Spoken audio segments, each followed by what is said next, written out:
दोस्तों, आज जो कहानी मैं आपको बताने जा रहा हूँ वो कुछ ज्यादा ही भयावह है। कहते हैं राह चलते आत्माओं से मुलाकात हो जाए तो जिंदगी बचाना नामुमकिन हो जाता है। ऐसा ही कुछ हुआ अमन चंदेल और प्रशांत चंदेल के साथ। आज ये कहानी मैं आपको उसी तरह बताऊंगा जिस तरह मुझे बताई गई है। मेरा नाम अमन चंदेल है और मैं राजस्थान के बीकानेर में रहता हूं और ये घटना कुछ साल पहले की है जो मेरे और मेरे चाचा जी के लड़के प्रशांत चंदेल के साथ घटी। तब हमारी एज लगभग 23 साल थी। हम दोनों की एज लगभग एक बराबर ही थी। 2-4 महीने का उम्र में फर्क होगा। हम दोनों में बहुत अच्छी जमती थी और हम भाई तो थे ही, साथ ही बहुत अच्छे दोस्त भी थे। हम कहीं पर भी जाते तो साथ साथ ही जाया करते थे। एक बार हमें एक शादी में जाना पड़ा था और उसी रास्ते में हमारे साथ वो हो गया जिसका हमें कभी अंदाजा नहीं था। हमारे चाचा जी राजस्थान से बाहर गए हुए थे अपने काम के सिलसिले में और मेरे पिताजी की तबीयत अक्सर अस्वस्थ रहती थी जिसके कारण वो कहीं आ जा नहीं पाते थे। इसलिए उस घर में हम ही 2 लोग बचे थे जो इधर उधर न्योता पड़ने पर जाया करते थे।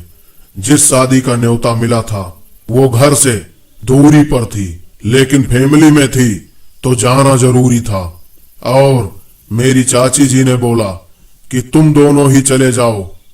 तो हमने सोचा कि फुल मस्ती करेंगे, लेकिन हमें क्या पता था कि हमारे साथ क्या होने वाला है। हमें तो जाने की बहुत उत्सुकता थी। हम दोनों तैयार हो गए और अपनी कार में वहां से चल दिए। हमें जहां शादी थी वहां पहुंचने में पूरे के पूरे 5 घंटे लग गए। वहां पार्टी में हमने खूब एंजॉय किया और मस्ती करते करते पता ही नहीं चला कि कब रात के 1 बज गए थे। हमने सोचा कि क्यों ना हम अभी ही निकल लें तो सुबह होने से पहले ही हम पहुंच जाएंगे। और हमने घर की ओर आने के लिए अपनी कार स्टार्ट कर दी। हमारी गाड़ी थोड़ी स्पीड में चल रही थी। तभी प्रशांत को लगा कि कोई औरत हमारे गाड़ी के आगे से हवा बन के निकल गई है और उसने मुझसे बोला कि तुमने देखा? तो मैंने बोला क्या देखा?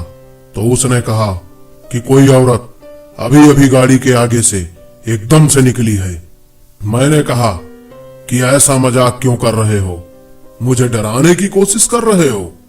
और मैं आगे बोला क्या क्या मजाक करते रहते हो? इतनी स्पीड में गाड़ी के आगे से कोई निकल सकता है क्या? मुझे उसकी बातों पर कोई भरोसा नहीं हो रहा था। लेकिन थोड़ी दूर जाने पर ही हमारी गाड़ी एक हाईवे से थोड़ी ही दूर पर रुक गई। प्रशांत ने मुझसे कहा कि देख तो बाहर जाकर कार में क्या खराबी हो गई है। अच्छी खासी गाड़ी चल रही थी, अचानक से रुक गई है।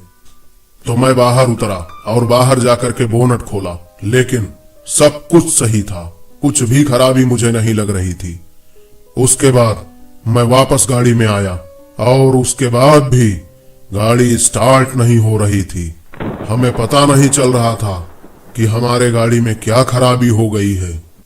मैं फिर से बाहर निकला और मैं बोनट को खोल करके दोबारा चेक करने लगा, लेकिन जैसे ही बोनट को बंद करने के लिए मैं नीचे झुका, मुझे कार में कोई औरत बैठी हुई नजर आई। मैं जल्दी से कार का दरवाजा खोला, लेकिन मुझे कोई नहीं दिखा। मेरे कुछ समझ में नहीं आ रहा था कि आखिरकार ये क्या हो रहा है। मैंने प्रशांत से कहा, प्रशांत अभी कार में कौन बैठा था? प्रशांत बोलता है, क्या मजाक कर रहे हो? मैं तो गाड़ी में ही बैठा हूं, कोई तो नहीं था। मेरे समझ में नहीं आ रहा था कि ये क्या हो रहा है। तभी हमें एक लड़की रोड के किनारे खड़ी हुई दूर नजर आई। एकदम लाल कलर के कपड़ों में थी जैसे वो कपड़े ना हो, खून के रंग का कुछ पहना हुआ हो। हमने सोचा इतनी रात को एक अकेली लड़की यहाँ क्या कर रही है। प्रशांत बोला, यार मुसीबत में होगी, हमें उसकी हेल्प करनी चाहिए। और हम दोनों गाड़ी में से नीचे उतरे और उतर के उसकी तरफ चलने लगे। तभी हम दोनों के मन में एक साथ ख्याल आया कि यार इतनी रात है, कोई है भी नहीं, अकेली लड़की है, क्यों न इसका फायदा उठाया जाए। और इतना सोचते सोचते हम उसके पास पहुंच गए। पास पहुंचकर हमने पूछा कि तुम इतनी रात को यहाँ क्या कर रही हो। तो उसने इसका कोई भी जवाब नहीं दिया। हम दोबारा बोले कि कोई मुसीबत हो तो बताओ, या कोई हेल्प की जरूरत हो तो भी बताओ। तो वो बोली, मुझे आगे हाईवे तक जाना है। उसकी आवाज कुछ मोटी मोटी लग रही थी, लेकिन हमें इससे क्या था। तो हमने कहा, चलो गाड़ी में बैठ जाओ, हम छोड़ देते हैं। प्रशांत तब तक बोलता है, यार गाड़ी तो चल ही नहीं रही है, हम इसको छोड़ेंगे कैसे। मैंने कहा, अरे गाड़ी में तो चलने दो, उसके बाद जो होगा देख लिया जाएगा। हमारी नीयत में खोट आ चुका था। हम गाड़ी में पहुंचे तो हम दोनों आगे बैठे और वो पीछे बैठी थी। और अचानक से जब मैंने गाड़ी को स्टार्ट करना चाहा तो गाड़ी एक झटके के साथ स्टार्ट हो गई। उसके बाद से हमारे साथ जो हुआ वो कुछ ज्यादा ही भयानक था, क्योंकि अचानक से बहुत ही गंदी स्मेल हम लोगों को महसूस होने लगी, जैसे कोई जानवर मरा हुआ हो।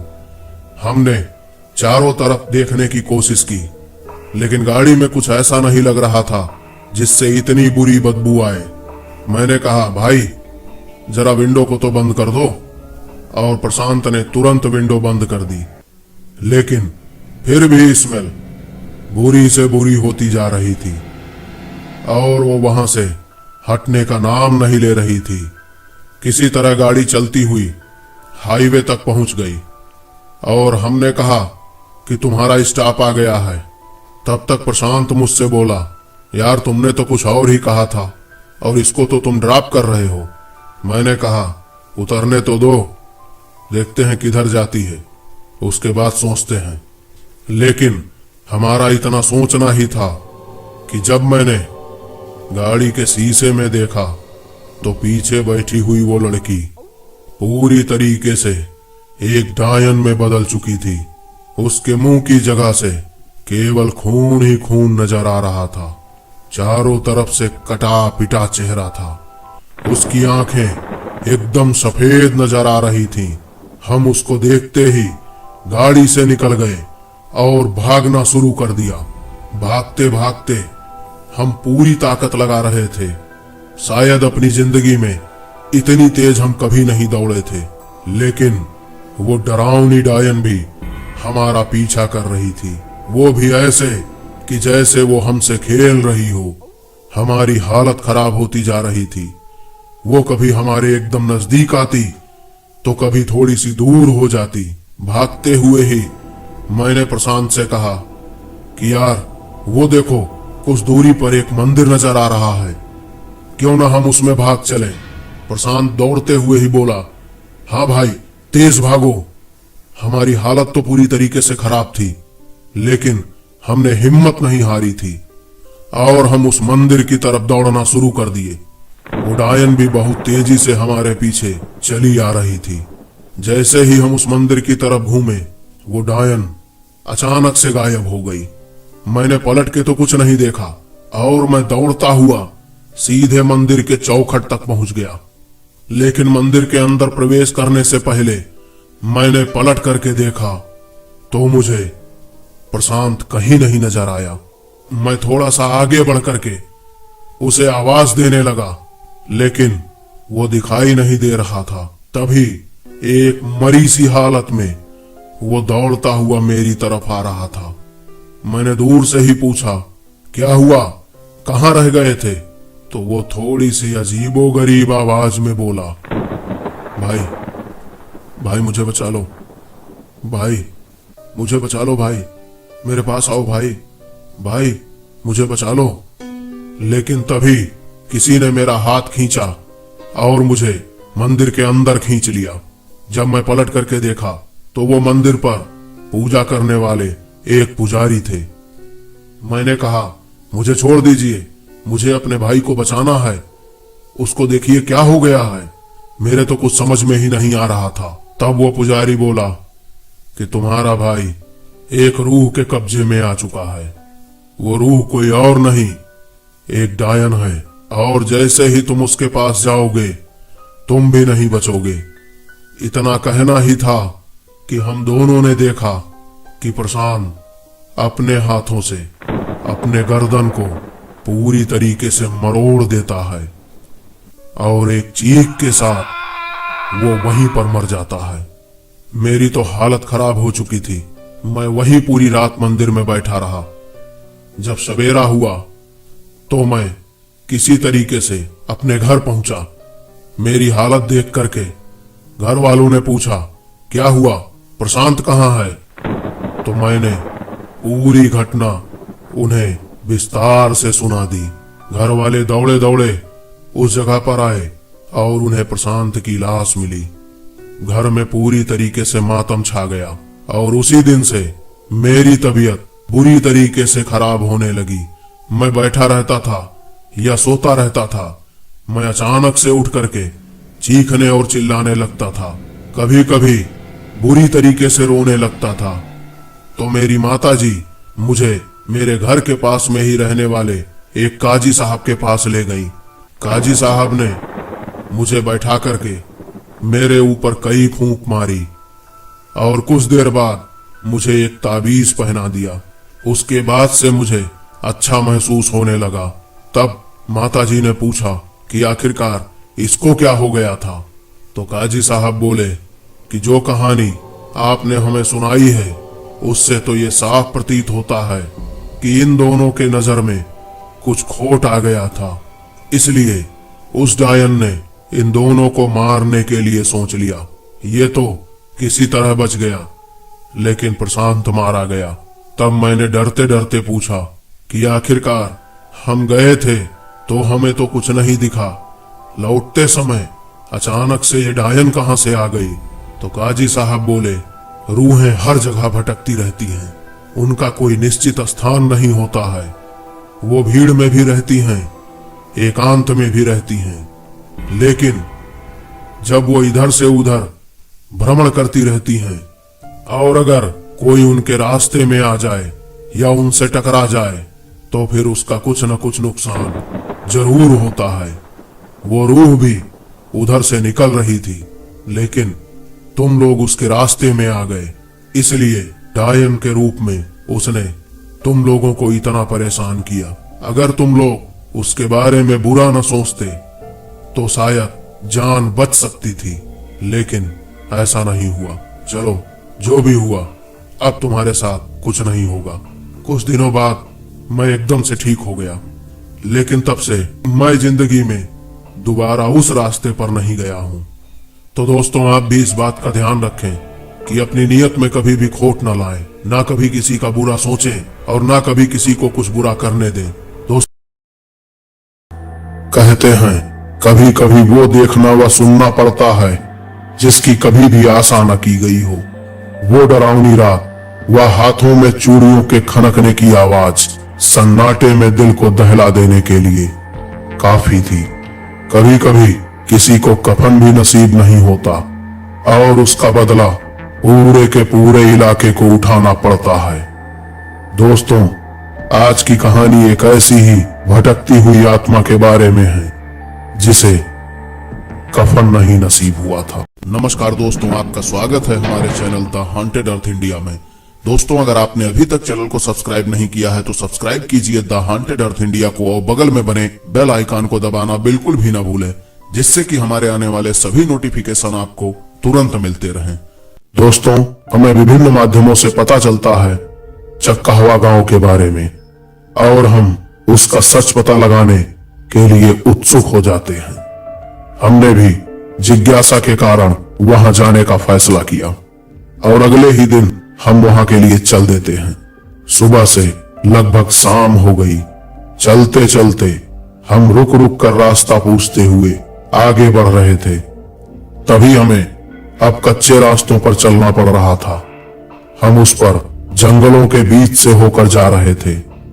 दृश्य वैसे ही डरावना होता जा रहा था।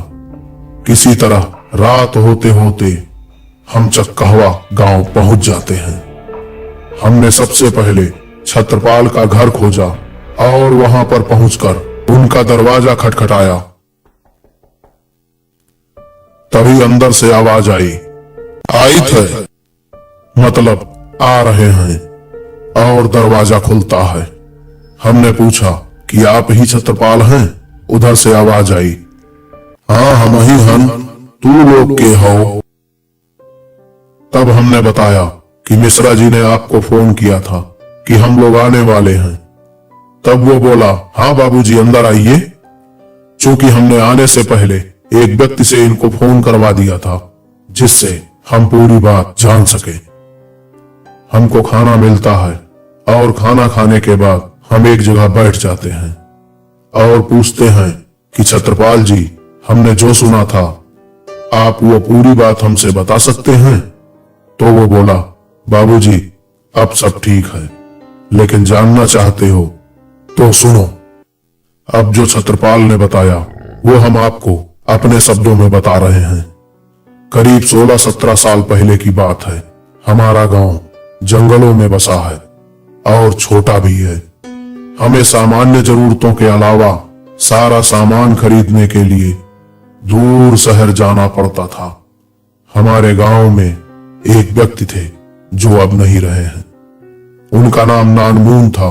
उनकी एक बेटी थी जो जवानी में ही अकाल मौत मर गई क्योंकि उसे बीमारी में इलाज नहीं मिल पाया। नानमून बहुत गरीब था। किसी तरह वो 2 वक्त का खाना जुटाता था। कभी कभी तो खाली पेट ही सो जाता था। जब उसकी बेटी, जिसका नाम बड़का था, मरी तो उसने शमशान के पास दीना के दुकान से कफन मांगा, पर पैसे न होने के कारण उसे कफन भी नसीब न हुआ और उसने बड़का को वैसे ही जला दिया। उसके लिए कफन मैं दे देता, पर उस समय मैं शहर गया था और मैं 5-7 दिन बाद लौटा। तब मुझे पूरी घटना पता चली। खैर, इस घटना के कुछ दिन बाद ही गांव में अजीब अजीब घटनाएं होने लगी। गांव में ही रहने वाले राजू के घर पर उसके लड़के को अचानक से तेज बुखार, तो अचानक से कभी शरीर एकदम बर्फ सा ठंडा होने लगा। और दूसरी रात को जो नजारा राजू ने देखा वो किसी के भी खून को जमा देने के लिए काफी था। स्थिति ये थी कि राजू को काटो तो खून नहीं वाली हालत हो चुकी थी। राजू अपने बेटे के कमरे में आया, दवा लेकर आया था कि वो अपने लड़के को खिला सके। तो उसने देखा कि उसका बेटा बिस्तर पर नहीं है। सामने रखे शीशे पर जब नजर पड़ती है तो उसका बेटा शीशे में दिखाई देता है। वो भी दीवार पर छिपकली जैसे रेंग रहा था और कीड़ों को जीभ से खा रहा था। राजू ने पलट कर देखा तो उसके होश उड़ गए। उसके बेटे का चेहरा एकदम विभत्स या यूं कहें कि खौफनाक हो चुका था और उसने साड़ी पहन रखी थी, साथ ही साथ चूड़ियां भी उसके हाथों में खनक रही थी। चूड़ियों की आवाज ही किसी को डराने के लिए काफी थी। वह बाहर भागकर शोर मचाने लगता है। तभी कुछ लोग उसके साथ अंदर आते हैं तो वो देखते हैं कि उसका लड़का जमीन पर पड़ा था और शरीर ऐंठा हुआ था। जब उसे उठाने की कोशिश हुई तो पता चला कि वो मर चुका था। इस तरीके से गांव में एक मौत और हुई, वो भी बड़ी विचित्र, जिसके बाद से सबकी हालत खराब हो चुकी थी। हमने मिलकर एक तांत्रिक को बुलाया और उनसे पूरी बात बता दी। उन्होंने शमशान में रात में साधना की और बताया कि ये बड़का, जो कि नानमून की बेटी थी, उसकी आत्मा है और वो किसी को नहीं छोड़ेगी क्योंकि उसे कफन भी नसीब नहीं हुआ था।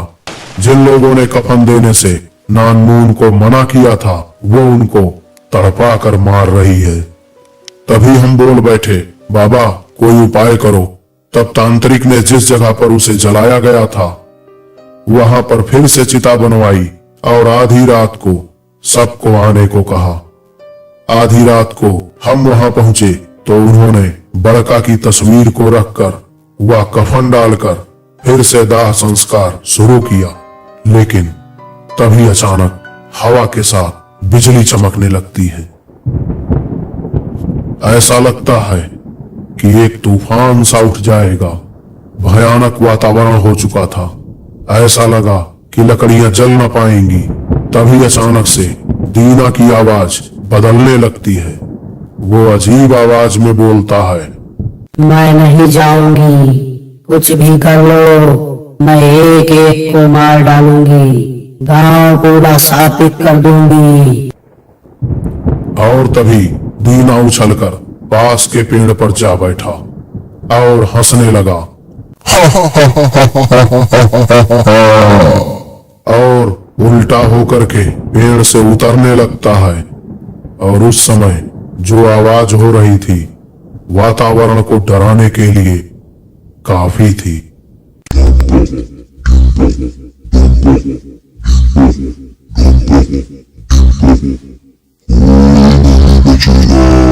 तभी तांत्रिक ने चिता पर आग लगा दी और मंत्र पढ़ने लगा।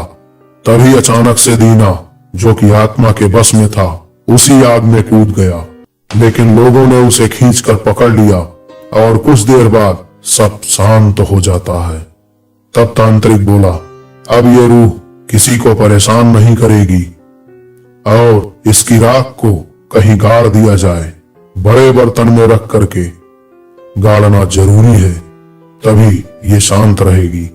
सभी ने उसकी राख को वहीं पेड़ के नीचे एक बड़े से बर्तन में रख करके गाड़ दिया।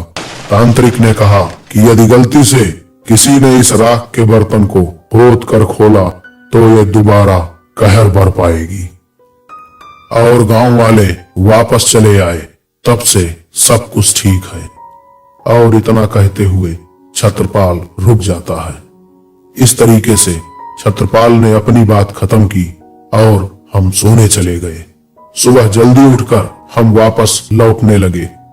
बस यही कामना थी कि आज या कभी भी कोई गलती से उस बर्तन को खोद कर न खोले।